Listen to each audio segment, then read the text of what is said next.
안녕하세요, 박쌤입니다. 수학상 개념 총정리 시작하겠습니다. 수학은 적당한 암기와 원리 이해, 이걸 짬뽕해서 공부를 하면 문제를 겁나 잘 풀게 되는데, 일단은 무작정 외운다고 되는 건 아니고, 요즘 유행하는 노래 니 니가 왜 거기서 나와. 왜 웃냐면 노래를 겁나 못해서 잠깐 웃었어. 근데 이렇게 이런 걸 잠깐 해줘야 돼서, 네가 왜 거기서 나오는지 수학 문제 풀 때 풀이를 보면 갑자기 어떤 수식이 딱 튀어나오는데, 그 수식이 튀어나오는 이유, 그 다음에 어떻게 써먹는지 그것들까지 해서 문제를 풀면 돼. 거기에 대해서 위주로 설명을 할 테니까 잘 들어보고 자기 걸로 만들어서 뭐 이렇게 학교 내신 시험이 됐든 수능 시험이 됐든 대박 치길 바라겠습니다. 자, 지수 법칙인데 일단 조건들을 봐야 되는데, 지수가 양의 정수일 때의 지수 법칙이야. 양의 정수를 다른 말로 자연수라고 얘기하고, AM제곱은 의미가 있어. A가 몇 번 곱해졌다는 의미야? A가 N번 곱해졌다는 얘기야. 그럼 A가 N번 곱해진 거에다가 A를 N번 곱하게 되면 총 N 플러스 N번이 되겠지? 그래서 이게 A의 N 플러스 N제곱이 되겠네. 나머지는 이런 방식으로 다 이해를 하면 되고, A의 M제곱의 N제곱은 A가 N번 곱해진 수식이 N번 튀어나오니까 총 몇 번? MN번 나오겠지. 그래서 A의 MN승이 된다. 이렇게 생각하면 되고, 이렇게만 생각하지 말고 역으로 가는 것도 한 번쯤은 생각을 해보라고. 곱셈 공식을 하는데 필요한 지수 법칙에 대한 내용이라서 일단 간단하게 정리를 해준 거고. 자, 곱셈 공식. 곱셈 공식을, 그러니까 수학 공식들을 엄청 열심히 외워. 그래가지고 문제를 띡 풀어. 근데 이런 수학은 중학교 수학까지만 해당이 되는 거고, 고등학교 수학에서는 이게 잘 안 통하지. 왜냐면은 의미도 알아야 되고 개념 이해도 해야 되는 문제들이 대부분이라서 공식 암기 정도로 끝낼 수 있는 수학이 안 된다고. 그래서 상담을 하다 보면 중학교 때는 겁나 수학을 잘했는데 왜 고등학교 때 못하느냐 이런 얘기를 하는데, 그 개념 이해 부분에서 빵꾸가 많이 뚫렸기 때문에 그런 거야. 자, 곱셈 공식을 왜 외우는지를 알고 외운다면 조금 더 이해하기가 쉬울 거야. 마찬가지 곱셈 공식 다음에 곱셈 공식 활용인데, 곱셈 공식만 외워서 곱셈 공식 활용을 쓰면 되는데, 곱셈 공식 따로, 곱셈 공식 활용 따로, 따로 국밥 하다 보니까 수학이 싫어지고 어려워지는 거야. 그러니까 한 방에 같이 하자고.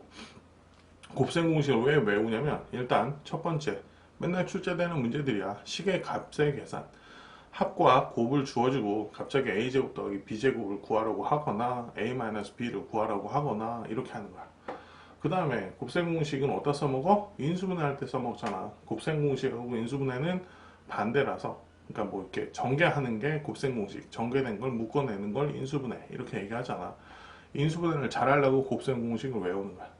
결국은 또 뭐 하려고? 방정식과 부등식 풀이하려고. 결국은 어떤 수식이 있을 때 인수분해해서 방정식, 부등식을 풀 거 아니야. 그러니까 곱셈 공식은 이럴 때 외우는데, 이럴 때 써먹으니까 이렇게 써먹는 걸 어떻게 써먹는지를 생각을 해야 돼. 보통 합하고 곱을 주고 a제곱 더하기 b제곱 값을 구하라고 하니까, 앞으로 우리는 대부분의 책에서 a 플러스 b의 제곱은 a제곱 더하기 2ab 플러스 b제곱 이렇게 쓰여져 있는데, 우리는 a 플러스 b의 제곱은 a제곱 더하기 b제곱 더하기 2ab라고 외우게. 이렇게 외우면 요놈이 붙어있으니까 요놈만 이항시키면 a제곱 더하기 b제곱 값을 구할 수 있을 거잖아. 마찬가지. 특히 a 플러스 b의 세제곱은 a 세제곱 더하기 3a 제곱 b 더하기 3a b제곱 더하기 b 세제곱으로 외운 학생들이 많을 건데, a 세제곱 더하기 b 세제곱에 플러스 3ab의 a 플러스 b라고 외우면 돼. 이거 하나만 외우면 밑에 수식은 응용을 시키면 돼. 위의 식하고 밑에 식의 차이는 뭐니? b 대신에 마이너스 b를 집어넣는 식이니까 위의 식에다가 b 대신에 마이너스 b를 집어넣으면 이런 수식이 나오게 되겠지. 그러니까 시험장에서 헷갈리느니 정확한 풀이를 하면 돼. 그러니까 하나만 외워놓고 시험장에서는 이거를 잠깐 안 틀리는 게 중요하니까. 자, 그러면 여기 얘네들은 왜 쓰느냐? 결국은 x세제곱 플러스 1은 0, x세제곱 마이너스 1은 0, 요식 쓸 때 많이 써먹고, 그 다음에 또 요놈을 이용해서 요놈은 항상 0보다 커, 얘는도 항상 0보다 크고, 물론 A하고 B가 실수라는 가정을 했을 때 그런 부분이 필요한데, 결국은 이것도 이렇게 쓰여진 수식을 인수분해해서 써먹는 경우가 많으니까. 자, 요식도 외울 필요는 없고 뭐 다 알 거 아니에요. 이 정도 수식은. 이거는 이제 근해 공식 아니면 근과 계수와 관계, 2차 방정식에서 근과 계수와 관계 증명할 때 쓰는 수식이라서 이 정도 전개식 마찬가지 3차 방정식의 근과 계수와 관계 이용하는 수식이라서 한번 써놓은 거고, 요식은 내신 시험 보는 학생들한테는 쥐약인식일 거고, 왜 쥐약이냐 맨날 모르거든. 그래서 이 정도 수식은 외워놓는 게 좋을 거고, 수능 보는 학생들은 뭐 역대 기출문제들 다 뒤져봐도 이 수식은 찾기가 힘든데 한번 생각은 해놓자고. 자, 이놈도 결국은 인수분해 할 때 일단 요식이 어디서 나왔는지를 생각을 해보면 돼. 이놈도 결국은 a제곱 플러스 b제곱의 제곱 합차식이지. 그래서 마이너스 a제곱 b제곱식이라서 전개하면 a 4제곱 더하기 b 4제곱에 플러스 2a제곱 b제곱에서 이놈 빼주니까 플러스 a제곱 b제곱이 나오겠지. 잘 생각 안 나는 인수분해니까 이 정도까지 생각하고 넘어가면 되겠지. 자, 곱셈공식 변형인데 이것도 따로 외우려고 하지 마. a제곱 더하기 b제곱은 어디서 나올까를 생각을 해보냐 그러면 a 플러스 b의 제곱에서 나오지 않을까?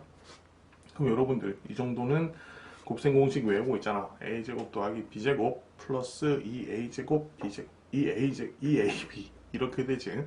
그럼 여기에서 뭐만 빼주면 돼? 2ab를 빼주면 되겠네. 또 어디서 나와? a-b의 제곱이라는 수식에서 나오잖아. 그럼 거기에다가 2ab를 더해주면은 없어지겠네. 그러면 요 놈에서 출발을 해서 우리는 요 두 개씩이 같다는 걸 알았다면은 어떤 수식도 알 수 있냐? a-b의 제곱은 a 플러스 b의 제곱에서 마이너스 4ab를 해주면 되겠네. 얘도 a 플러스 b하고 a 곱하기 b 값을 안 다음에 a 마이너스 b 값을 어떻게 구할 거에 대한 고민을 할 때 이런 수식을 쓰겠네. 자, a제곱 더하기 b제곱 더하기 c제곱 요 놈은 사실은 굉장히 많아. 다양해. a 플러스 b 플러스 c의 제곱이라는 수식에서 나올 수도 있고 a 마이너스 b 플러스 c의 제곱이라는 수식에서도 나올 수 있어. 근데 우리는 기본식에서 할 거니까 이 내용은 결국 a 플러스 b 플러스 c의 제곱에서 마이너스 2배의 ab 더하기 bc 더하기 ca를 빼주면 되겠다. 이렇게 하면 되겠지. 자, a 세제곱 더하기 b 세제곱은 결국은 어디서 나올 것 같아? a 플러스 b의 세제곱에서 나오겠지. 그럼 여기에서 마이너스 3ab의 a 플러스 b를 해주면은 결국 a 세제곱 더하기 b 세제곱 값도 구할 수가 있겠네. a 세제곱 마이너스 b 세제곱 알고 싶다. 그러면 요거를 등식으로 놓은 상태에서 뭘 해주면 된다? b 대신에 마이너스 b를 넣어주는 수식을 써주면 되겠다. 그렇게 하면 되겠니? 결국은 곱셈공식 변형은 어떤 식의 값을 구하기 위해서 우리는 곱셈공식 변형식을 외우는데, 곱셈공식에서 어떻게 되는지 원리만 알고 있다면 곱셈공식 변형식은 자연스럽게 외우는 게 아니고 이해하는 거다. 이렇게 정리할 수가 있겠지. 자, 요런 수식도 좀 정리를 한번 해둬야 될 것 같아. 자, 2분의 1로 묶었으면 결국 2배를 해주면 되겠니? 2a제곱 더하기 2b제곱 더하기 2c제곱 플러스 2ab 플러스 2bc 플러스 2ca라고 정리가 될 거고, 그러면 자, 여기서 a제곱 1개, b제곱 1개, 2ab까지 하면 a 플러스 b의 제곱 b제곱 1개, c제곱 1개, 2bc까지 하면 b 플러스 c의 제곱, 요놈 하면은 a 플러스 c의 제곱, 이렇게 정리가 되겠네. 원리만 생각을 하는 거야. 결국 a 플러스 b의 제곱, 되게 많이 쓰이는 수식들은 결국 합차식하고 a 플러스 b, a 마이너스 b 이런 식하고 이런 식 제곱식이 많이 쓰이니까 이 정도 응용되는 거는 생각을 해주면 되겠지. 자, 다항식의 나눗셈은 나누라고 하면 우리 엄청 어렸을 때로 다시 돌아가 보면 fx를 자 gx로 나누면 몫은 qx가 나오고 나머지가 rx가 나왔다 치자. 그러면 이거를 다시 수식으로 정리하면 이놈 두 개 곱한 거에다 이놈을 더해주면 fx가 된다는 얘기지. 그래서 fx는 gx 곱하기 QX 플러스 RX가 되는데, 여기서 항상 엄청 중요한 수식을 하나 생각해야 되지. 어떤 거? 이놈하고 이놈의 관계를 생각하는 거야. 자, 이놈의 차수하고 이놈의 차수를 비교했을 때 누가 더 크다? 차수는 이놈이 더 커야 돼. 이게 2차식이면 RX는 1차식 또는 상수항 또는 없을 수도 있어. 0일 수도 있어. 나눠 떨어질 수도 있으니까. 3차식이었으면 2차 이하식이다. 이렇게 해주면 되겠네. 그럼 다항식의 차수 얘기만 잠깐 하고 넘어갈게. 자, AX의 세제곱. 얘는 몇 차식일까? 아무 얘기도 없으면 얘는 4차식이야. A에 대한 1차식, X에 대한 3차식. X에 대한이라고 얘기했을 때는 A는 상수 취급, A에 대한이라고 얘기했을 때는 X 세제곱을 상수 취급. 아무 언급도 없으면 A도 있고 X도 3개 있으니까 총 4차식으로 봐야 되는 거야. 다항식, 문자와 숫자의 곱으로 표현된 식, 나누기, x분의 1 이런 건 다항식이라고 안 해. 그래서 이 정도 생각해주면 되겠네. 혹시나 해서 이런 얘기도 하는 거야.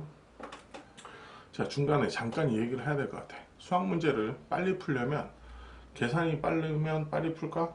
아니거든. 뭐가? 문제를 딱 봤더니 풀이가 술술술술 나와.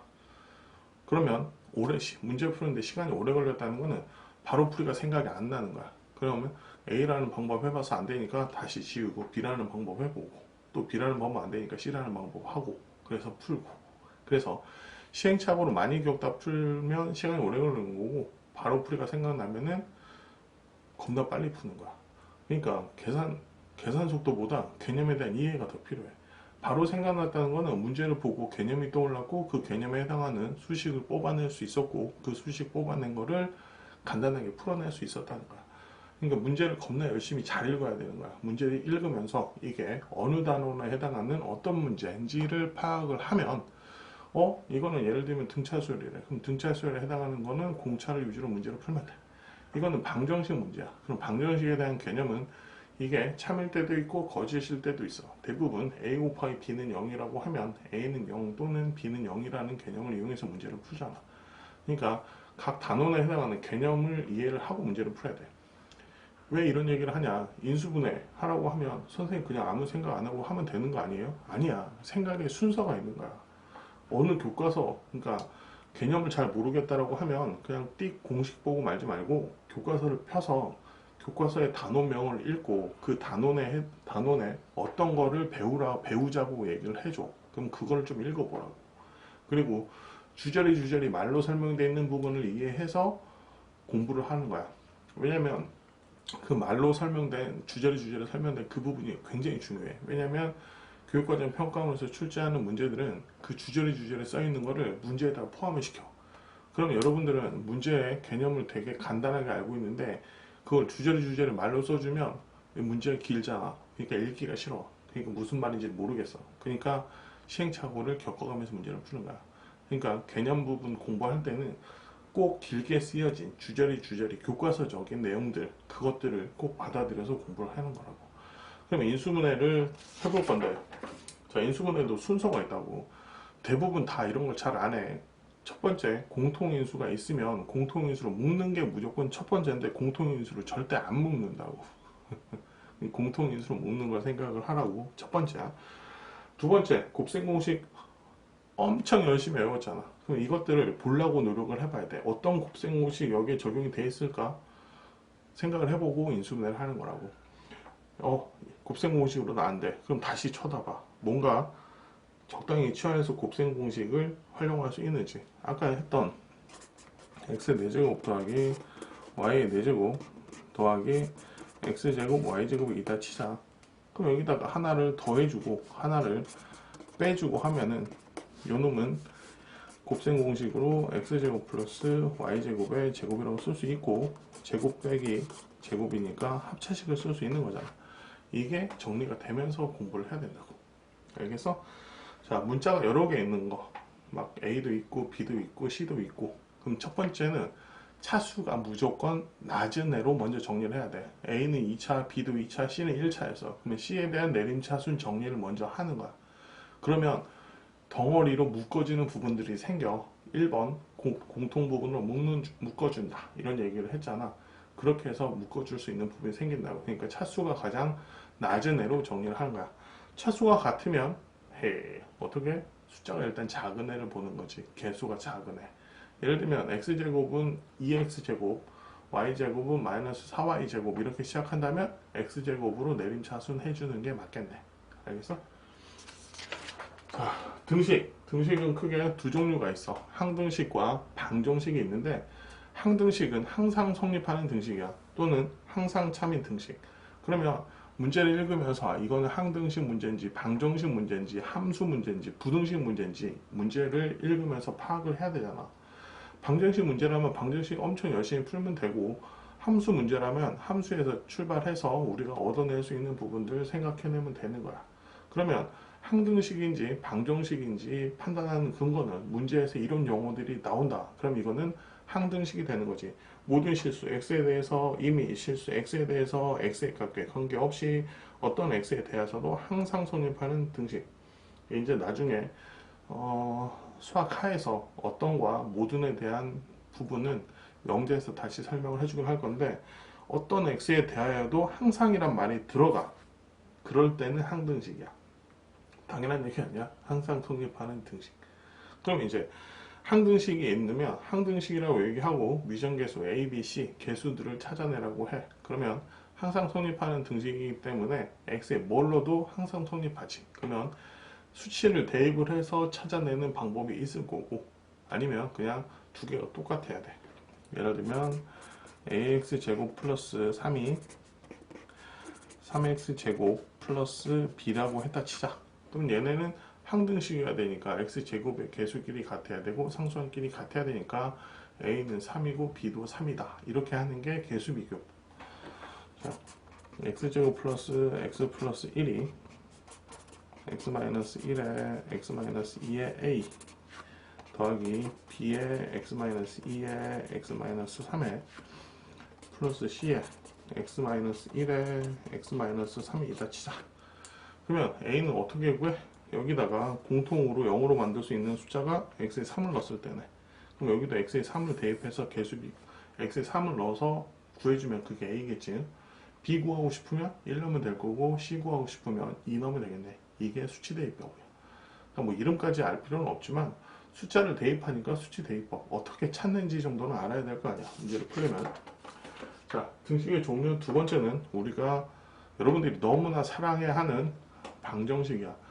문제풀이 보면 여러분들은 대부분 다 방정식을 이용한 문제풀이만 하는데 그거는 조금 버려야 돼.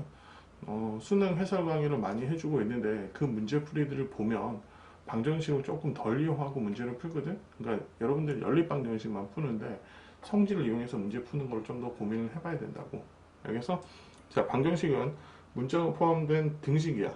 등호로 연결된 식이 등식인데 문자 x에다가 어떤 값을 넣었을 때 참이 되기도 하고 거짓이 되기도 하는 애가 방정식이야. 문제에서 딱 얘기해줘. 방정식 어쩌고 저쩌고 이렇게. 그러면 방정식의 해를 찾는 거는 결국 등식을 참으로 만드는 x값을 찾는 것. 그걸 우리는 방정식을 푼다라고 얘기하고 방정식을 참으로 만들어주는 x값을 해 또는 근이라고 얘기한다. 뭐 이 정도로 정리하고 넘어가면 되겠지. 자, 나머지 정리를 얘기를 하자. 자, fx를 자, x-알파로 나눴다고 하면 몫이 있을 거 아니야. 몫은 qx, 나머지는 r이라고 일단 쓰자. 그러면 아까 나누기를 하자 그랬는데 실제로 다항식을 나누기 하는 경우는 없단 말이야. 그러면 나는 얘가 알고 싶은데 그럼 얘를 알고 싶으면 qx를 구한 다음에 나머지 r을 구해도 되는데 구하기 싫다 이거야. 그러면 대빵 누가 나오면 돼? 요놈이 얼마가 되면 돼? 0이 되면 돼. 그럼 0으로 만들고 싶으면 얘는 구하기 싫다 그랬잖아. 그러니까 x에 뭘 넣어줘? 알파를 넣어주면 되겠네. 그럼 얘는 사라지고 결국 라지 r은 f 알파가 되겠네. 마찬가지로 요놈의 식이 ax 플러스 b로 나눴을 때의 몫을 q1x 플러스 얘를 r1이라고 표현을 한다면 마찬가지야. 직접 안 나누고 구하겠다니까? 그럼 얘가 사라져주면 되잖아. x에 얼마를 넣어줘? 이게 0 돼야 되니까 마이너스 a분의 b를 넣어주면 되겠다. 그러니까 r1은 f의 마이너스 a분의 b. 이게 나머지 정리인 거야. 결국은 이제 나중에 인수정리로 연결되는데 일단 그 부분은 나중에 다시 얘기하자. 오, 바로 나왔네 인수정리. 자, fx가 x에 대한 1차식 x-알파로 나누어 떨어진다. 나머지가 없으니까 나누어 떨어지는 거지. 그럼 f알파는 0이라는 얘기가 될 거고, 반대로 f알파는 0이면 fx는 1차식 x-알파로 나누어 떨어진다라고 얘기할 수 있고, fx는 x-알파 곱하기 qx라고 할 수 있어. 나머지가 없으니까. 됐니? 자, 3차 이상의 다항식의 인수분해는 인수정리를 이용해서 다음과 같은 순서로 인수분해를 해. 다항식의 시급값을 0으로 만드는 숫자를 찾거든. 그러면 이게 무슨 얘기냐면 x 세제곱 플러스 1은 일단 0이라고 치자.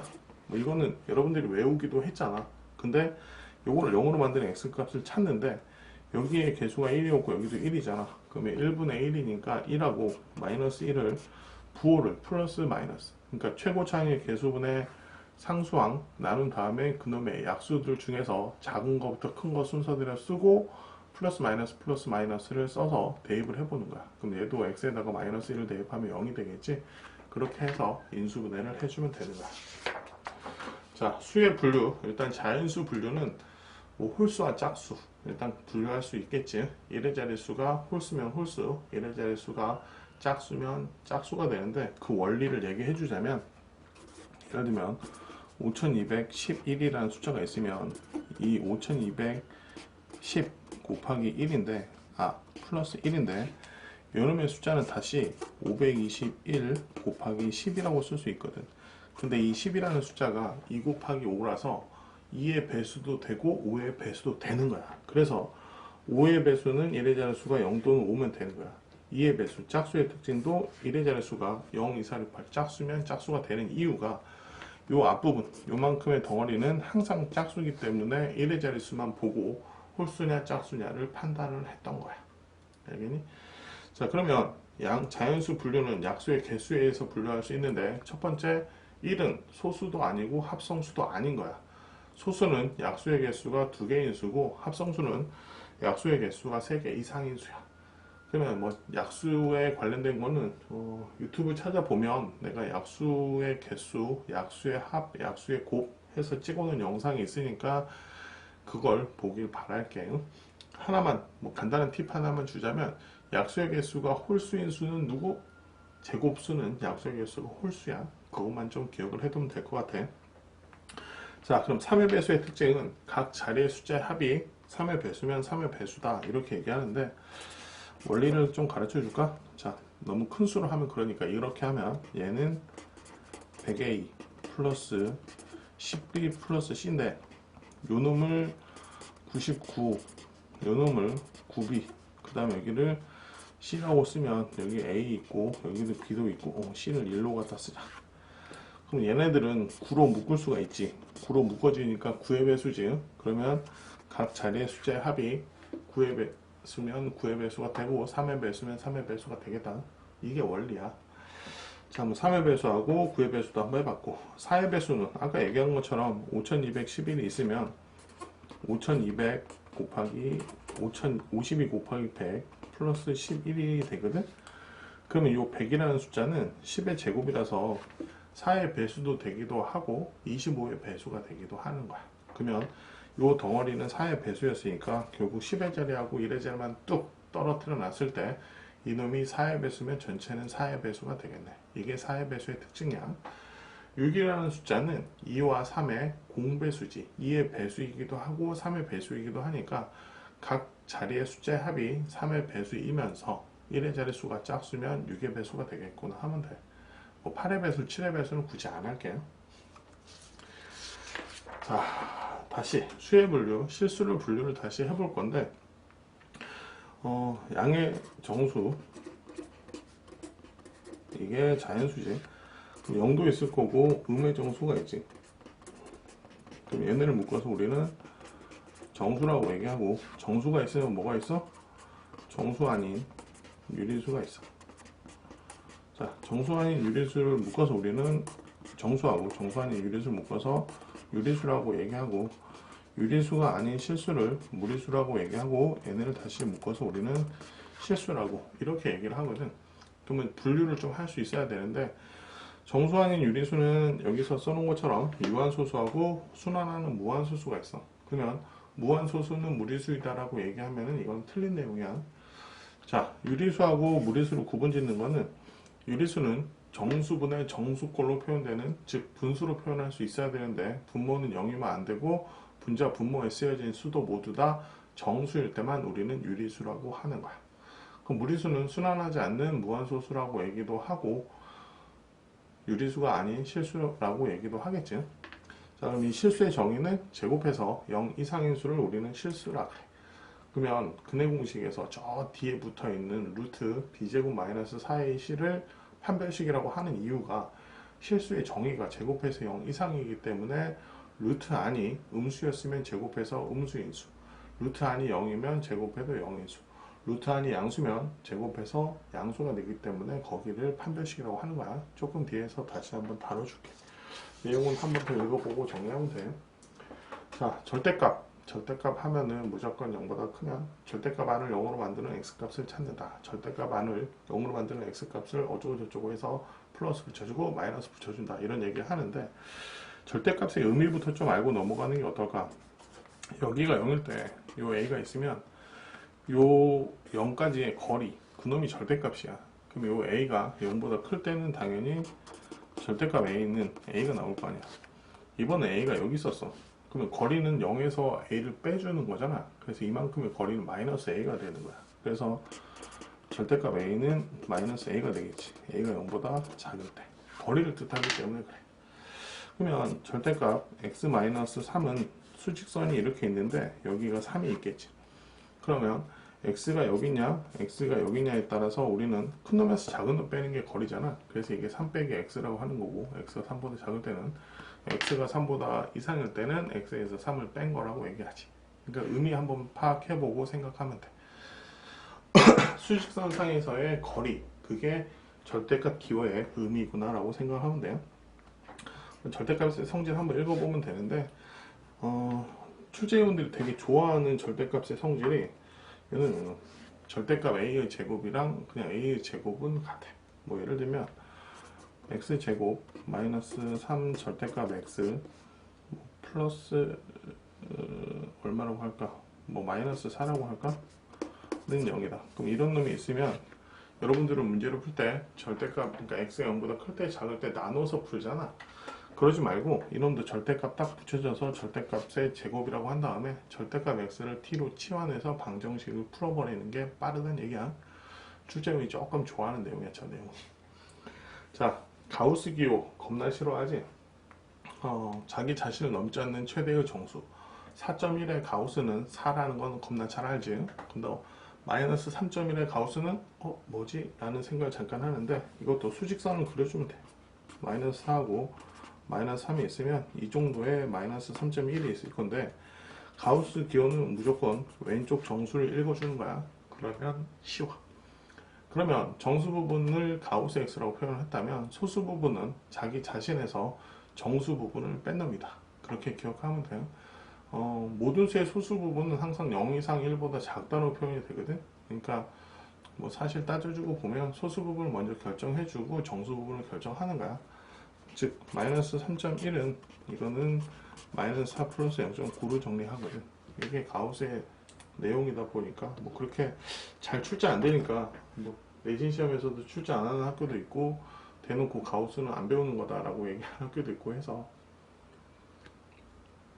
가볍게 넘어가도 되긴 하는데 그래도 혹시나 모르니까 알아두자. 자, 복소수 허수 단위 i의 정의는 i 제곱은 마이너스 1이다. 특히 i는 루트 마이너스 1을 얘기한다. i는 루트 마이너스 1, i 제곱은 마이너스 1, i 세제곱은 마이너스 i, i 4제곱은 1 이렇게 해서 4개가 순환하지. 그러니까 우리는 복소수 관련된 문제가 나오면 4개씩 끊어가지고 이게 돌아가고 있다 해서 문제를 풀어주면 되겠네. 자, a가 0보다 클 때 루트 마이너스 a는 루트 ai라고 쓴다. 그리고 복소수 내용은 좀 읽어보면 돼. 자, 제곱해서 a가 복소수일 때 제곱을 했는데 0 이상이라는 표현이 나왔어. 그럼 a는 뭐 c 플러스 di라고 할 때 d 부분은 0이고 c 부분만 남게 되겠네. 마찬가지로 여기서 c제곱은 0보다 작다라고 표현을 했으면 c가 복소수라고 얘기할 때 뭐 c도 그래서 p 플러스 qi인데 p가 0이어야 되고 q가 살아남아야겠네. 어떻게 외우면 되냐면, 자, 자, p 플러스 qi의 제곱식을 보자. 그럼 실수가 됐다는 얘기는 자, p제곱 마이너스 q제곱 플러스 2pqi인데 실수가 됐다는 얘기는 결국 여기가 사라졌다는 얘기지. 여기가 사라졌다는 얘기는 p 또는 q가 0이었다는 얘기야. 그럼 p가 0인 경우와 q가 0인 경우를 나누어서 정리를 해주면 되겠네. 그게 이 내용이에요. 이 내용. 자, 복소수의 연산은 뭐 하면 돼. 여러분들이 특히 이제 실수와 분모의 실수와 부분은 c-di를 곱하는데 c 플러스 di랑 c-di를 곱하면 c제곱 더하기 d제곱이 된다는 사실. 왜냐면 i제곱이 마이너스 1이었기 때문에. 자, 이렇게 바 써주면 이게 켤레복소수인데 a 플러스 bi의 켤레복소수는 a 마이너스 bi. 선생님, 그러면 실수의 켤레복소수는 누구죠? 실수 자신입니다 라고 얘기하고 넘어가면 되겠지. 자, 제곱근의 성질은 곱하기는 뭐 곱해서 써주고 나누기도 루트 하나로 써주는데 우리가 조심해야 될 부분은 여기 마이너스가 생기는 애들, 마이너스가 생길 조건들 한 번 정도 정리해주면 될 것 같아. 분모가 0보다 분모의 루트 부분이 0보다 작았고 분자의 루트 부분이 0보다 컸는데 나누라 하면은 마이너스가 붙어서 루트가 붙어주면 돼. 원리까지는 굳이 설명 안 할게. 이거 i 써가지고 정리해주면 다 이렇게 되거든. 루트 a 곱하기 루트 b가 a가 0보다 작았고 b도 0보다 작았으면 마찬가지 마이너스 루트 ab가 되는 거. 특수한 케이스만 외워주면 나머지는 다 그냥 쓸 수 있다. 이렇게 기억하면은 쉽겠지? 자, 방정식과 1차 방정식. 문제를 겁나 열심히 잘 읽어야 된다는 얘기가 1차 방정식 ax는 b라고 썼다는 얘기는 a가 0이 아니라는 걸 출제자가 여러분들한테 얘기해주고 있는 거야. 그러니까 1차 방정식인지 방정식인지에 따라서 문제풀이를 다시 해줘야 되겠지. 자, 두 번째, 방정식이라고 단순히 얘기했다면 a가 0이 아니면 이게 왜 a가 0인지 아닌지가 중요하냐면 0으로 양변을 나눌 수는 없거든. 그래서 a가 0인지 아닌지가 중요한 거야. 그럼 a가 0이 아니라고 하면 a로 그냥 양변 나눠주면 되지. 이때는 b가 0인지 아닌지 내야 할 바 아니야. 어차피 a분의 b인데 b가 0이었으면 0일 거고 뭐 b가 0이 아니었으면 a분의 b 그대로겠지. 이번엔 a가 0이야. 그럼 나눌 수가 없잖아. 그럼 0 곱하기 x가 b가 될 건데 0 곱하기 x가 0이 됐다. 그럼 x에 뭘 대입해도 항상 참이니까 이거는 항등식이 되겠지. 자, 0 곱하기 x가 0이 아닌 어떤 숫자야. 0이 아니야. 그러면 0 곱하기 x에 뭘 대입해도 이 숫자를 만들어낼 수 있는 방법은 없겠지. 그러니까 해가 없다라고 얘기하는 거지. 자, 방정식과 2차 방정식. 여기서도 마찬가지게 2차 방정식 ax제곱 더하기 bx 플러스 c는 0과 방정식 ax제곱 플러스 bx 플러스 c는 0은 차이가 있다. 2차 방정식이라고 얘기하는 순간 a는 0이 아니라는 걸 얘기하는 거고, 방정식 ax제곱 블라블라 하는 순간 a는 0일 수도 있다는 생각을 꼭 하라고. 학교 시험이 좀 어렵게 출제하는 경우, 뭐 자사고가 됐든 강남권 학교가 됐든 그쪽 학교들은 그런 함정을 선생님들이 그러니까 용어 그리고 문제에서 표현하는 내용들 정확히 알고 있길 바라겠습니다.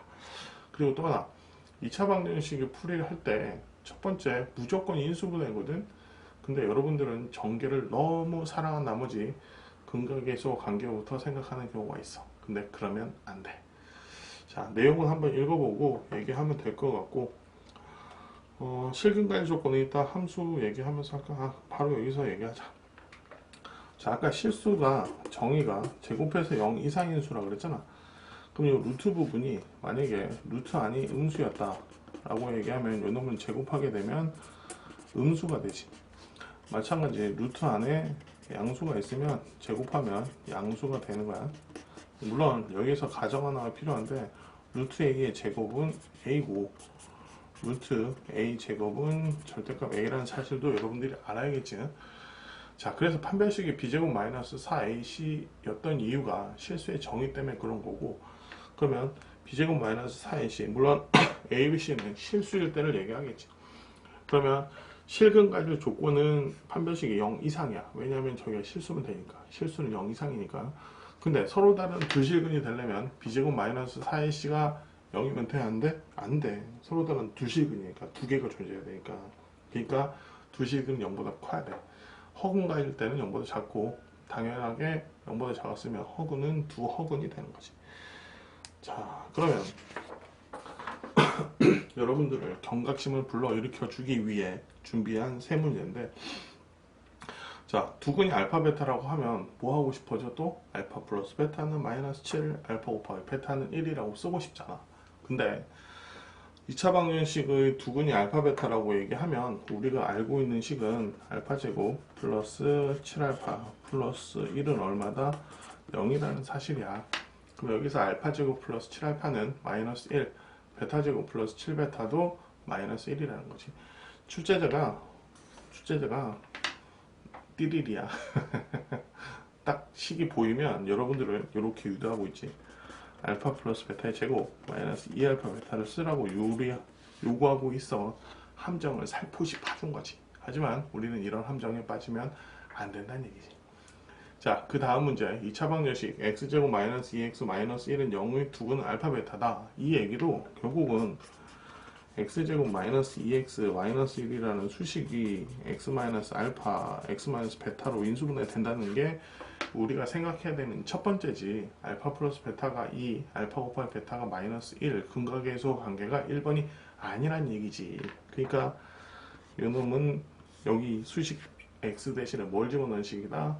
x 대신에 k를 집어넣은 수식이다. 이런 거를 꼭 기억을 해야 되는 거야. 자, 요즘 최신 트렌드인데 뭐 최신 트렌드라고 하기보다는 출제위원들이 여러분들을 빙년 먹이는 방법입니다. 어떻게? 인수분해가 되는데 인수분해가 안 되는 것처럼 포장하고 있는 내용이지. 2차 방정식 풀이 1번은 당연히 뭐다? 무조건 인수분해다. 최근에 2차 방정식에 문자가 포함된 수식은 대부분 인수분해가 된다. 그렇게 기억을 하고 인수분해를 꼭 해보려고 시도해본 다음에 안 되면 그때서야 근과 계수관계 또는 근의 공식을 이용한 문제풀이를 해야 된다는 얘기야. 아시겠습니까? 자, 2차 방정식의 켤레는 ABC가 유리수면 무리수 부분이 나오면 근과 계수 관계에 의해서 더해도 유리수 곱해서 유리수가 나오고 싶다면 켤레근일 때만 가능하다. 마찬가지 허수일 때도 해가 허수인 경우도 마찬가지 복수인 경우도. 자, 이 2차 방정식 부분은 중학교 3학년 과정이라 가지고 2차 방정식을 배우고 나서 함수를 배우거든. 근데 그 뒷과정들, 그러니까 뭐 지수함수, 로그함수, 뭐 이런 기타 등등의 교육 과정들은 순서가 어떻게 되어 있냐면 함수를 배우고 나서 방정식과 부등식을 배워. 한번 교과서 내용들 한번 찾아봐봐. 지수함수, 로그함수는 100% 그런 과정이 돼 있거든.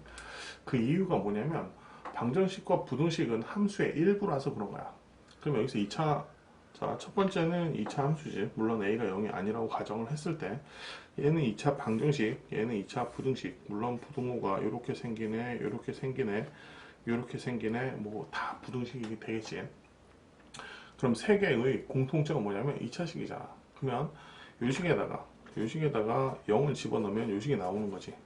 자, y가 0일 때의 x값, 그게 그래프의 x절편이야. x축과 만나는 점의 x좌표. 즉 함수의 그래프에서 x축과 만나는 게 방정식의 x좌표다, 방정식의 해다, 이렇게 표현할 수가 있겠지. 자, 요거는 다른 말로 하면 y가 0보다 크냐 작냐 이런 걸 따지는 거거든. 그러면 0을 기준하는 게 뭐냐?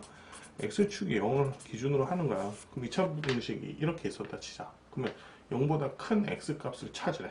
그럼 y값이 0보다 큰 요 범위가 0보다 큰 놈이 되겠네. 그러니까 2차 함수 그래프를 그려놓고 부등식도 풀고 방정식도 풀고, 방정식 풀 때는 뭐 2차 정도야. 인수분해해서 풀거나 근의 공식 풀면 되니까 고민할 게 없는데, 뭐 이렇게 나중에 수학 2파트로 갔을 때 방정식의 해의 개수, 그 다음에 뭐 실근의 부호 이런 내용들, 특히 또 2차 방정식이라도 근의 분리인가? 아마 내용이 그렇게 되어 있을 거야. 그럼 근의 분리하는 그 부분도 2차 함수 그래프를 그려서 x축과 만나는 부호들이 어떻게 되는지 판단해 주면 되니까 함수의 그래프를 가지고 나머지를 판단하자, 이렇게 생각을 하면 돼. 자, 2차 방정식과 함수의 관계. 자, 판별식의 부호에 따라서 판별식이 0보다 컸다. 그럼 실근이 두 개니까 x축하고 몇 번 만나야 돼? 두 번 만나야 되겠지. 지금 이거는 최고차의 계수가 양수일 때만 얘기해 줬는데 최고차의 계수가 음수일 때는 이렇게. 판별식이 0이면 중근이 되는데 접하는 상황이 되면 되겠지. 음수일 때. 그 다음에 안 만나면 이렇게 되겠네. 특히 요놈은 나중에 절대부등식하고 연계가 되는 거고, 요놈은 접했다. 그럼 b제곱 마이너스 4x가 0이니까 중근이고, 요놈의 수식은 뭐 눈에 보이듯이 y는 a의 x-2의 제곱 이렇게 쓸 수 있다. 2차식, 3차식 나중에 수학2에서 3차 함수 그래프 구할 때 접했다라는 부분이 나오면 x-알파의 제곱 또는 x-알파의 세제곱을 인수로 갖는다. 이런 내용도 꼭 기억을 해두길 바라겠습니다. 자, 2차 함수 그래프와 직선의 위치 관계. 그럼 이것도 결국은 사실은 뭐냐면 연립방정식을 얘기하고 있는 거야. y는 fx라는 2차 함수 그래프하고 y는 gx라고 하는 직선의 방정식이 있다 치자. 그럼 우리는 연립방정식을 푸시오라고 얘기하면 fx는 gx라고 쓴 다음에 한쪽으로 몰겠지. 그럼 fx 마이너스 gx는 0이라고 쓰는데, 이 식은 결국 fx가 2차 함수, gx가 1차 함수라고 얘기하면 요놈의 수식은 1차 함수가 되고 2차 함수가 되고, 결국은 해가 몇 개 존재하냐라고 따졌을 때 우리는 판별식을 써주면 되겠지.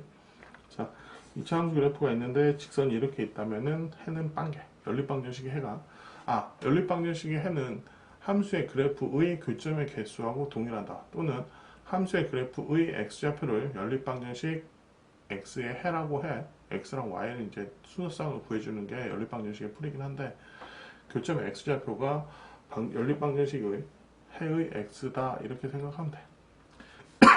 자, 여기는 접했다. 판별식이 0일 거고, 판별식이 0보다 크면 서로 다른 두 점에서 만났다라고 얘기하겠네. 그러면 직선하고 2차 함수의 그래프가 만났을 때 최고로 많이 만날 수 있는 점의 개수는 몇 개다? 2개다. 이런 내용도 기본적으로 생각을 해줘야 되는 내용이겠다. 자, 2차 방정식의 실분의 부호. 뭐 이거는 양수면은 합도 양수고 곱도 양수. 하나가 뭐 양수고 하나가 음수고 하면은 곱은 음수가 되겠지.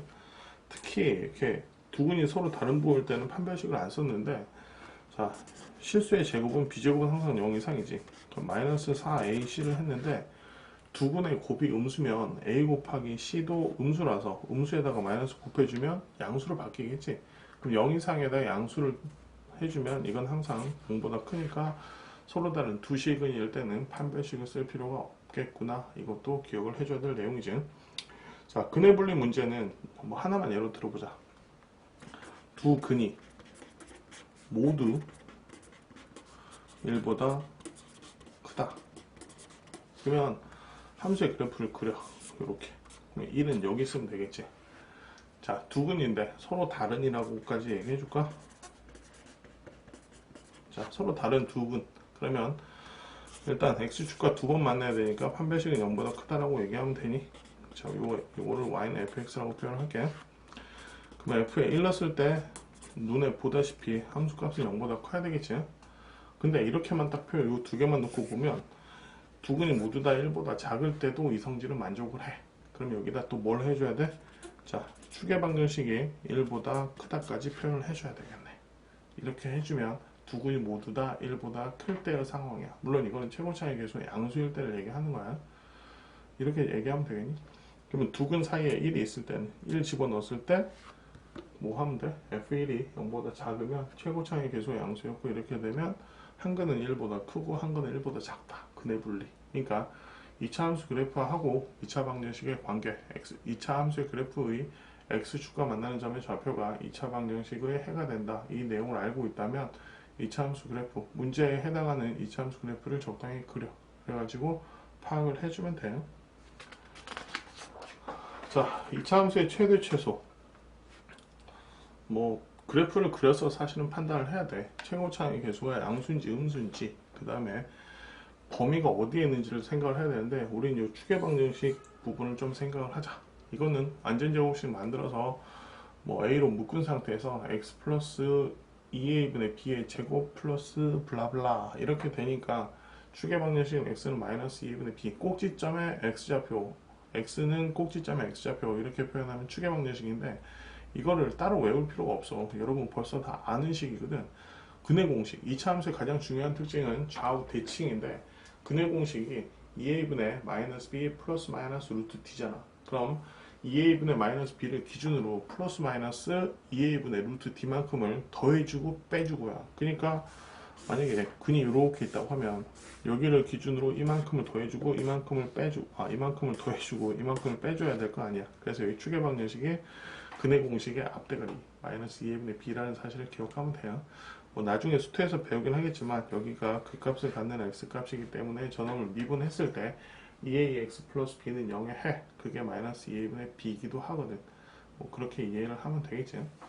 자, 이차함수 그래프가 이렇게 그려졌는데 범위가 여기서 여기부터 여기까지냐 여기부터 여기까지냐 뭐 여기부터 여기까지냐에 따라서 만약에 여기부터 여기까지였다면 눈에 보이듯이 여기가 최대 여기가 최소값 최대 최소값은 함수값을 의미하는 거지.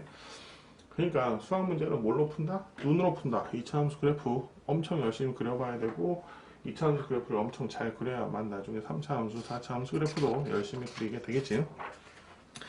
자, 5차 방정식의 풀이 뭐 당연히 2차식 나올 때까지 뭘 해줘야 돼? 계속 인수정리를 이용해서 인수분해를 계속 해줘야지. 특수한 형태의 4차 방정식 풀이는 학교 내신에 자주 출제되는 내용이고 수능에서는 거의 본 적이 없는 것 같아요. 특히 저 상반 방정식 이런 거는 본 적이 없고 제곱식으로 표현된 거는 x제곱은 t로 치환한 다음에 해도 되고 t로 치환해서 2차식을 인수분해해서 푸는 방법이 하나가 있고 2차식으로 바꿨을 때 인수분해가 안 된다. 그럴 때는 적당한 수식을 더하거나 빼줘서 a제곱 마이너스 b제곱은 0꼴로 만들어준다. 이렇게 기억하고 있으면 돼. 자, 상반 방정식은 x제곱으로 나눠줘서 x 플러스 x분의 1을 t로 치환하면 되지. 그리고 x제곱 플러스 x제곱분의 1은 요 놈을 양변을 제곱하면 돼. 외우지 말고. 그럼 x제곱 플러스 x제곱분의 1 플러스 2는 t제곱. 그렇게 되겠지.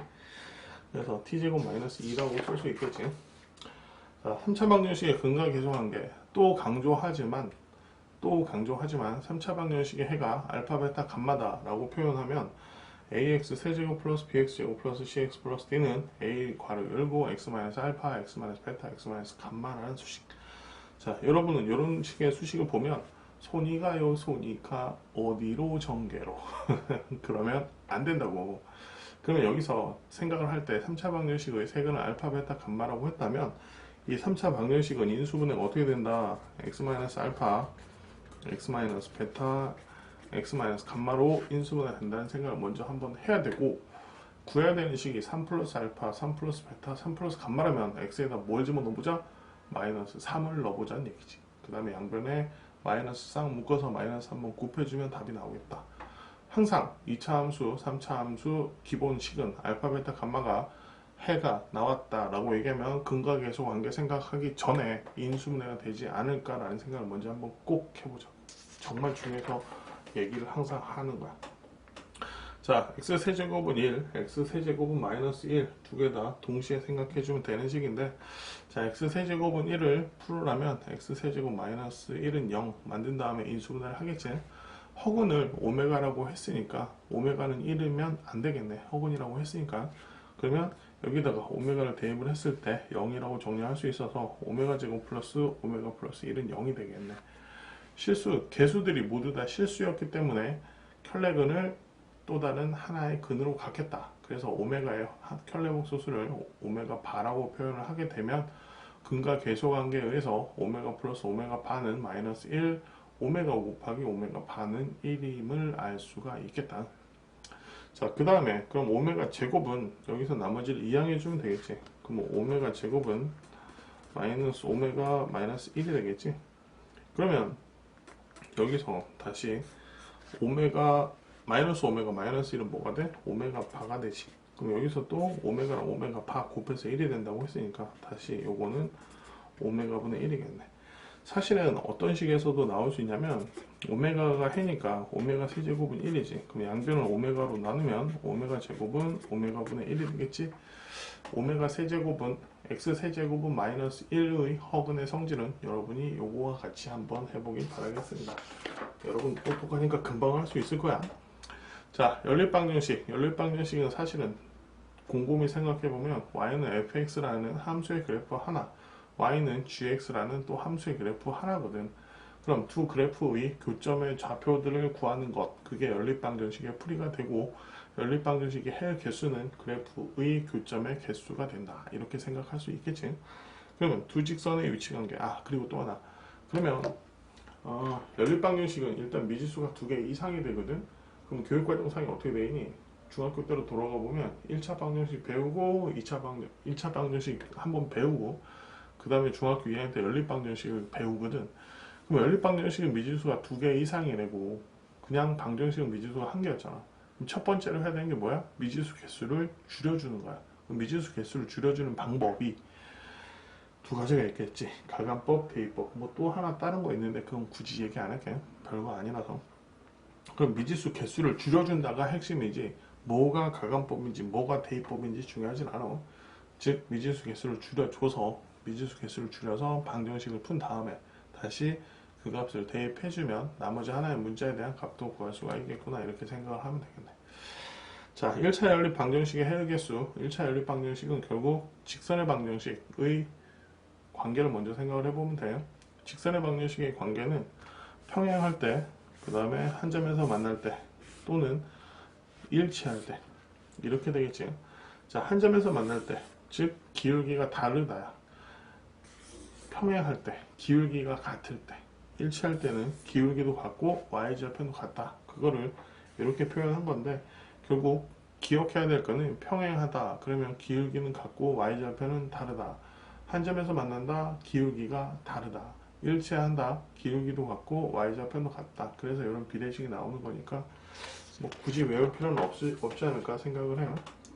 자, 연립방정식 두 번째, 1차식과 2차식의 연립. 1차식을 정리하여 2차식에 대입해서 미지수가 하나인 2차 방정식을 만들어주고 2차 방정식을 풀어내면 되겠네. 자, 이번에는 근데 2차식하고 2차식하고 3차식 연립해낼 때의 문제야. 가장 간단한 거는 y는 fx꼴로 표현을 할 수 있었으면 두 번째 식의 y 대신에 fx를 집어넣으면 굉장히 편해. 근데 그게 안 될 때가 문제지.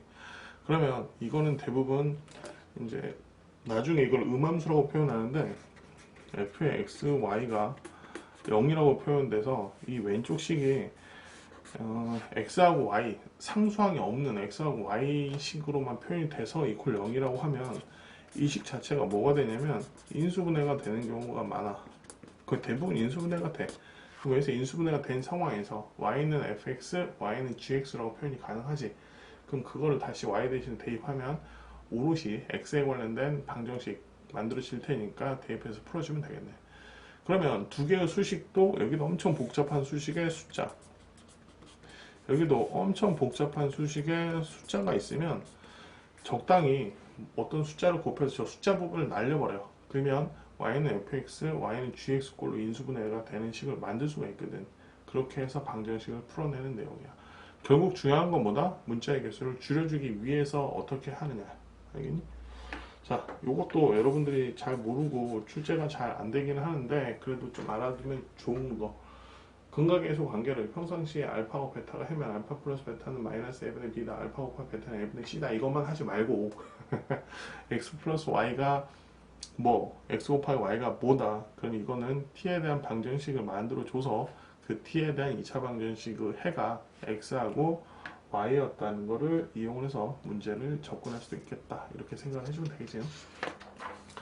자, 부정방정식은 미지수의 개수보다 수식이 개수가 적은 거야. 예를 들면 3차 미지수가 3개면 수식이 3개가 나와야 되는데 2개밖에 안 나와. 물론 3개가 나왔는데 2개의 식이 똑같아서 2개밖에 없는 상황하고 똑같을 때 이때도 부정방정식인데 뭐 그거보다는 뭐 부정방정식 풀이 3개를 써놨지만 여기 중요한 건 이거 A하고 B가 자연수 또는 정수로 표현이 됐을 때 하나 예를 들어보면 자 A 곱하기 뭐 마이너스 A 마이너스 2B는 3 이런 식으로 표현이 됐는데 A하고 B가 정수 조건 또는 자연수 조건이 있는 거야. 그냥 인수분해를 해주면 돼.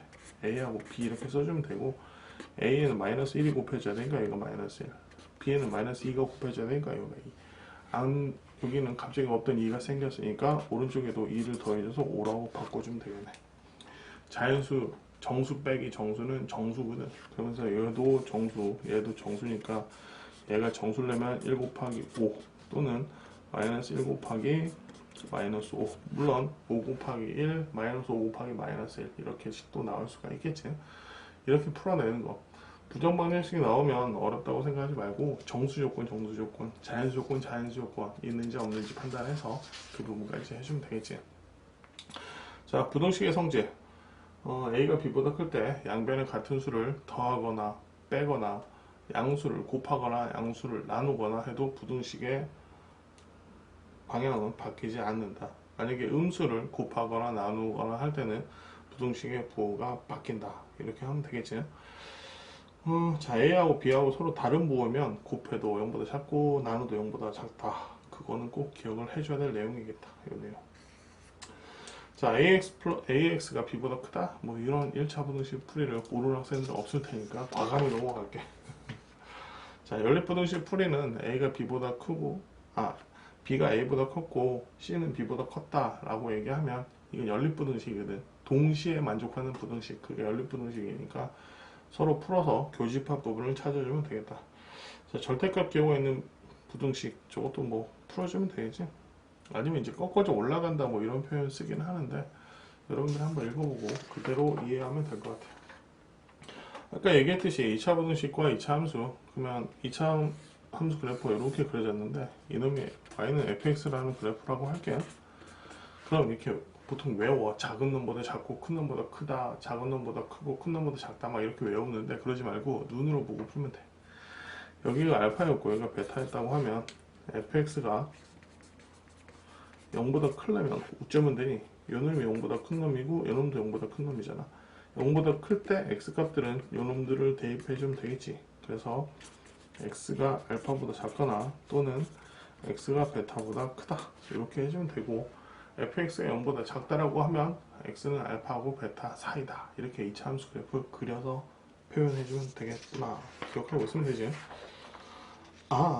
항상 성립할 조건을 해야 되겠네. 자, 모든 실수 x에 대해서 2차식이 항상 0보다 크려면은 x축이 여기 있다고 했을 때 이렇게 크지.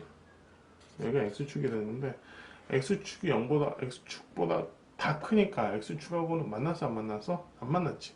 x축하고 만나는 점의 개수가 실근의 개수잖아. x축하고 안 만났으니까 판별식은 0보다 작아야겠네. 맞니? 최고 차이 개수는 0보다 커야 되고. 맞니? 그렇게 외워주면 돼. 여기에 이제 등호가 포함되면 접할 수도 있으니까 판별식이 0보다 작거나 또는 판별식이 0인 케이스가 가능하겠지. 알겠어? 나머지는 그래프 접근해서 정리해주면 되겠네. 자, 이제 도형의 방정식만 하면 끝내니까 조금만 더 힘을 내서 해보겠습니다. 자, 수직선상에 거리라는 표현이 나와. 그럼 항상 절대값을 생각을 해야 되고, 수능 문제에서 예를 들면 fx하고 gx하고 x축과 만나는 두 점 또는 y축과 만나는 두 점 사이의 거리라는 표현이 나오면 항상 우리는 절대값을 생각해주면 돼. 어떤 놈이 큰지 작은지를 모르니까 뭐 x절편 두 개 구해서 뺀 놈의 절대값, y절편 두 개 구해서 뺀 놈의 절대값 하면 거리가 되고, 보통 함수에다가 절대값을 확 씌우는 경우는 미분 가능성, 미분 불가능 이런 걸 얘기하기가 쉬우니까 거리라는 표현이 나오면, 수직선상에서 거리라는 표현이 나오면 절대값을 꼭 기억을 해주자.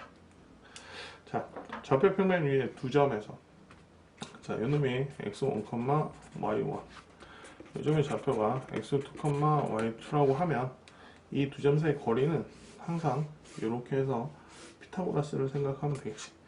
요만큼의 거리가 x2-x1, 요만큼의 거리가 y2-y1이라서 이놈 제곱 더하기 이놈 제곱에 루트를 씌워준 게 좌표평면 상의 두 점의 거리가 된다. 이렇게 기억하면 돼.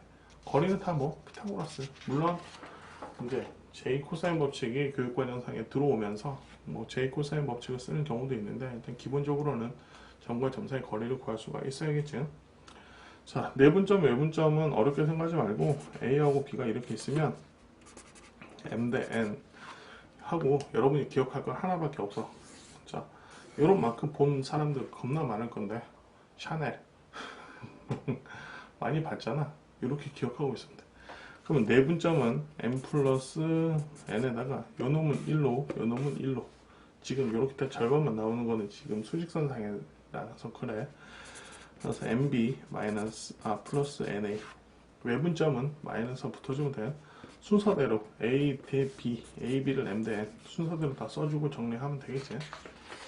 자, 수직선상에서 내용이 있었으면은 두 점이 이제 또 있는 거야. 여기서 내분점을 찾아내라. 그러면 이렇게 그려주면은, 자, 이게 M 대 N이면 이것도 M 대 N이야. 그래서 X좌표 얘가 X1, 얘가 또 X2였으니까 M 대 N이 되면 M 플러스 N, MX2 플러스 NX1 이렇게 쓰면 되겠지. 자, 이것도 M 대 N이면 여기도 M 대 N이 되지. 그럼 Y좌표도 똑같은 방식으로 해주면 돼. 외분점, 내분점, 외분점 동시에 외우면 돼. 내분점은 플러스, 외분점은 마이너스다. 이렇게 기억해주면 돼. 자, 무게중심의 좌표는 3분의, 뭐 한번 정리만 한번 해줄까?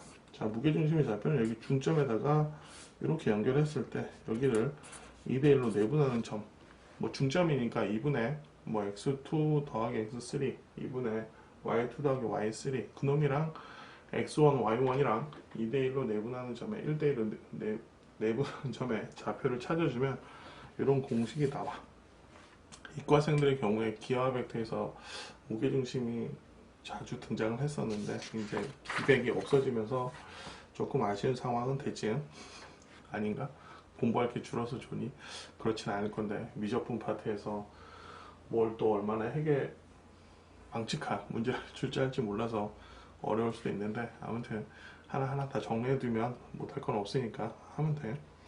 자, 직선의 방정식과 1차 함수의 관계를 좀 알아야 되는데 자, 1차 함수는 y는 ax 플러스 b라고 할 때 1차 함수니까 얘는 0이 아니라 라고 표현을 하는 거야. 그럼 얘는 기울기가 이제 0이 아닌 애라서 직선의 방정식과는 좀 차이가 있어. 자, x는 3 이런 애도 직선의 방정식은 맞거든. 근데 1차 함수는 아닌 거지. 함수라고 하는 거는 x 값이 하나의 함수 값만 가져야 되고 x 값이 놀고 있으면 안 된다. 이게 함수긴 한데 함수하고 직선의 방정식 관계는 좀 알긴 해야 돼. 그러면 원의 방정식도 원의 함수가 아닌 원의 방정식인 이유도 함수 값을 두 개 갖는 x 값들이 있기 때문에 또 함수 값을 안 갖는 x 값들이 있기 때문에 원의 방정식이라고 하지 원의 함수라고는 안 한다. 뭐 이 정도도 한번 알아둘 내용이긴 하겠지. 뭐 직선의 방정식은 여러분들이 잘 알 테니까. 자, 기울기가 m인데 그러면 y-y1은 기울기 곱하기 x-x1이다. y 대신에 y1을 집어넣으면 0이 될 거고 x 대신에 x1을 집어넣으면 0이 돼서 두 개 등식을 만족하게 된다. 이렇게 기억을 하고 있으면 돼요. 자, 서로 다른 두 점이면 두 점 사이의 평균 변화율 그놈이 기울기지. 그럼 x 값의 증가량 분의 y 값의 증가량 x2-x1 분의 y2-y1 이렇게 하면 되겠지.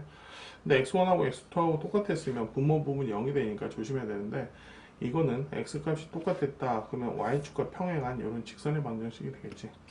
이놈이 x는 x1이라는 직선의 방정식이 되겠네. 그게 x1하고 x2하고 달랐다고 하면 저런 직선의 방정식이 만들어지는 건 알고 있으면 돼. 나는 mx 플러스 b꼴이 편하다. 그러면 그걸 계속 써도 돼. 굳이 뭐 바꿀 필요는 없고 조금 더 편리한 식을 쓸 필요는 있는데 뭐 너무 익숙해서 바꾸는 게 이번 생은 안 될 것 같다 라는 생각이 들면 편한 거 써주면 되니까 너무 압박감 받지 말고 공부하면 돼요. 자, 절표 하나에 관련된 당연한 내용이지. x절표는 a, 0이니까 x에다가 a를 쏙 집어넣으면 앞분 데서 1 나오겠지. 0, b도 마찬가지고. 그래서 a분의 x 플러스 b분의 y는 1 이런 직선의 방정식도 한 번쯤은 생각을 해보자는 얘기지. 결국 직선의 방정식은 일치하지 않는 두 점이 있으면 직선은 정의가 된다. 이렇게 기억하고 있으면 돼. 자, y는 ax 플러스 b 이제 뭐 수학 2파트인가? 여기서 또 얘기했겠지만 뭐 수업을 진행한 게 있으니까 x축의 양의 방향과 이루는 각도에 대한 탄젠트 값 그게 기울기의 정의다. 이것도 기억하고 있으면 되겠지. 자, 두 직선의 위치관계 아까 연립방정식 부분에서 얘기한 것처럼 평행한 경우, 일치하는 경우 한 점에서 만난다. 특별히 수직으로 만난다. 수직으로 만나면 기울기의 곱 m1 곱하기 m2가 얼마다? 마이너스 1이다. 이렇게 기억하고 있으면 되겠지.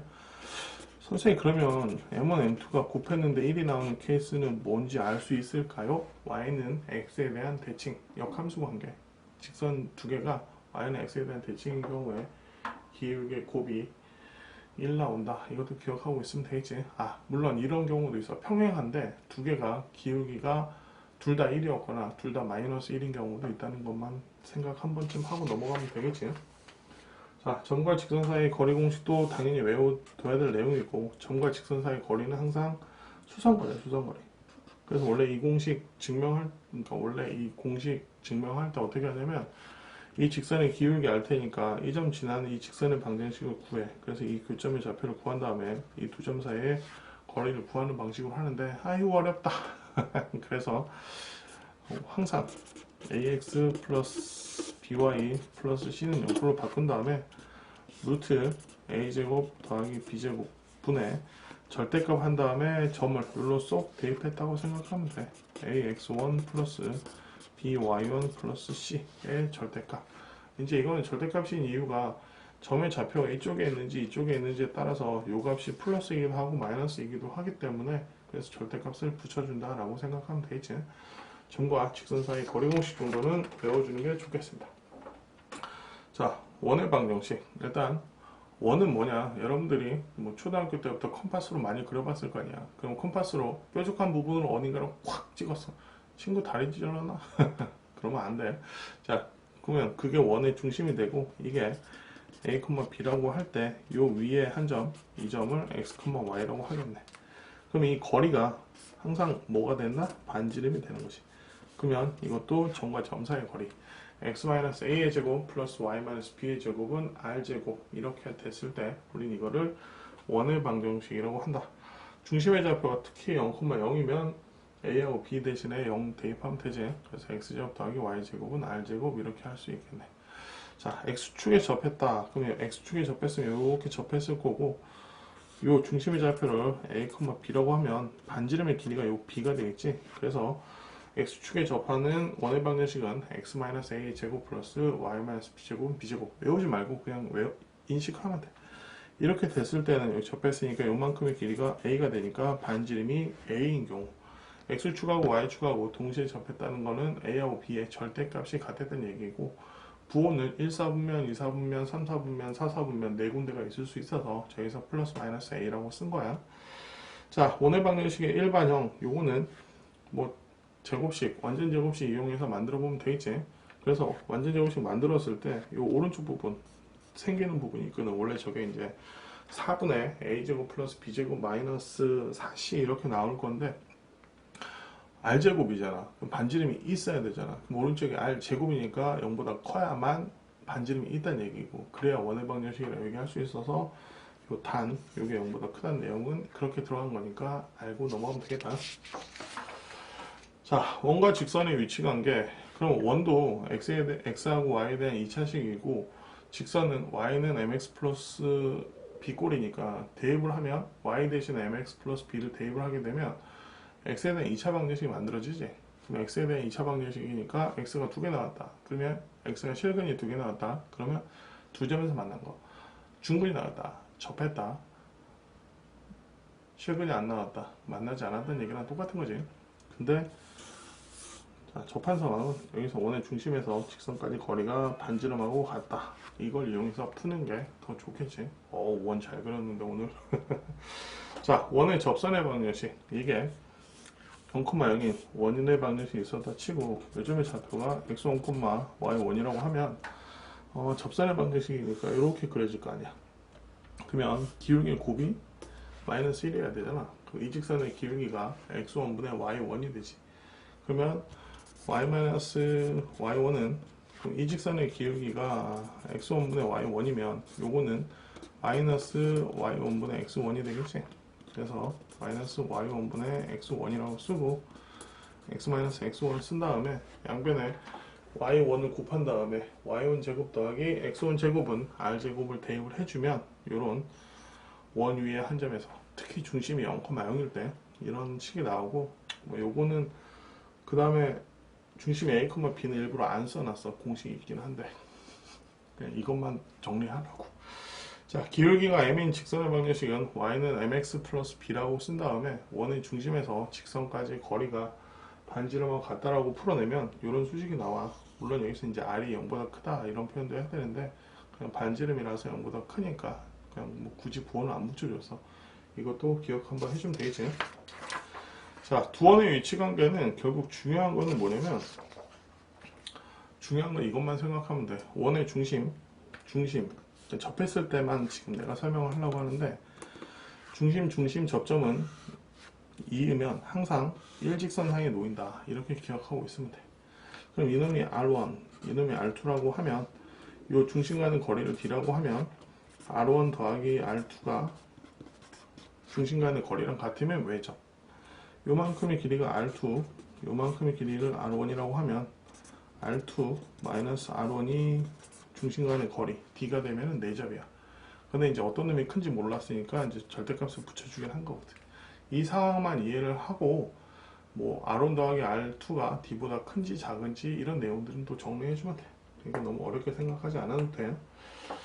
자, 두 원의 교점을 지나는 원의 방정식. 이게 무슨 얘기냐면, 자, 원이 있고 원이 그려졌는데 교점이 이렇게 있을 거 아니야. 이 두 점을 지나는 또 다른 원의 방정식. 잘 그릴 자신이 없어서 안 그릴래. 자, 이렇게 그려진 이 원의 방정식은 1 플러스 K1은 0이다 라고 얘기하고, 그러면 이렇게 하나를 딱 그리면 제3의 한 점을 딱 줘. 그러면 그 K값을 여기서 그 점을 대입을 하면 K값을 구할 수가 있거든. 그럼 새로운 원의 방정식 하나를 찾을 수가 있어. 이게 왜 만족하냐면, 이 점의 좌표는 여기다 대입해도 0되고 여기다 대입해도 0돼 있잖아. 0 플러스 K 0은 0이니까 항상 만족하는 수식이 되는 거지. 자, 그럼 공통연의 방정식, 교점을 지나는 이런 공통연의 방정식은, 직선의 방정식의 특징은 뭐냐면 x제곱식하고 y제곱식이 없어. 그럼 저 k가 만약 마이너스 1이 되면 ax 플러스 by 플러스 c는 0꼴이 만들어지는 거지. 즉 1 빼기 1, 원의 이제 개수들을 1로 맞춰놨을 때 1 빼기 1은 공통연의 방정식이다, 이렇게 기억하고 있으면 되지. 많이 출제되는 내용은 또 뭐 이렇게 요 길이 구하는 거, 그러면 점과 직선 사이 거리 공식 구하고, 반지름 점과 직선 사이 거리 공식 써서 이 길이 구하고, 피타고라스에서 요 길이 구해주면 되겠지. 이것도 마찬가지인 게, 여기랑 여기를 같다고 했을 때 원의 중심 연결하고, 그러면 이게 수직 이동분해서 만나는 거, 이제 이게 현의 방정식. 중학교 교용들 해설 강의 해놓은 거 있으니까 그런 부분들까지 보면은 될 거야. 자, 이제 거의 끝났어. 도형의 평행 이동과 대칭 이동. 이제 표현만 좀 잘 보면 돼. 자, 점을 평행 이동할 때는 이 점이 지금 x, y인데 x축의 방향으로 a만큼, y축의 방향으로 b만큼 평행 이동한 이 점은 x 플러스 a, y 플러스 b가 돼. 그래서 표현을 잘 봐야 되는데, t 땡땡, t에 대한 변화는 이렇게 얘기하는데, x, y가 x 플러스 a, y 플러스 b, 이거는 점의 이동이야. 그러면 이제 이렇게 평행 이동한 도형을 다시 구하라고 하면, 요거는 우리는 라지 x, 요거는 라지 y라고 쓸 거거든.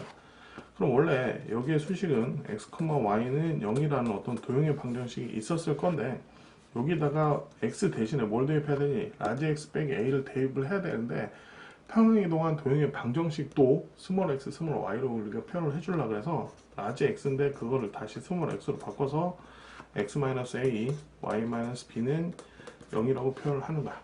그러니까 점의 이동에서는 a 플러스 b 플러스 a 플러스 b가 있으면 x축의 방향으로 a만큼, y축의 방향으로 b만큼.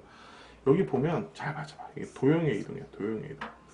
여기는 점의 이동이고, 도형의 이동은 x 대신에 x-a, y 대신에 y-b. 이게 헷갈리면 저걸 생각해도 돼.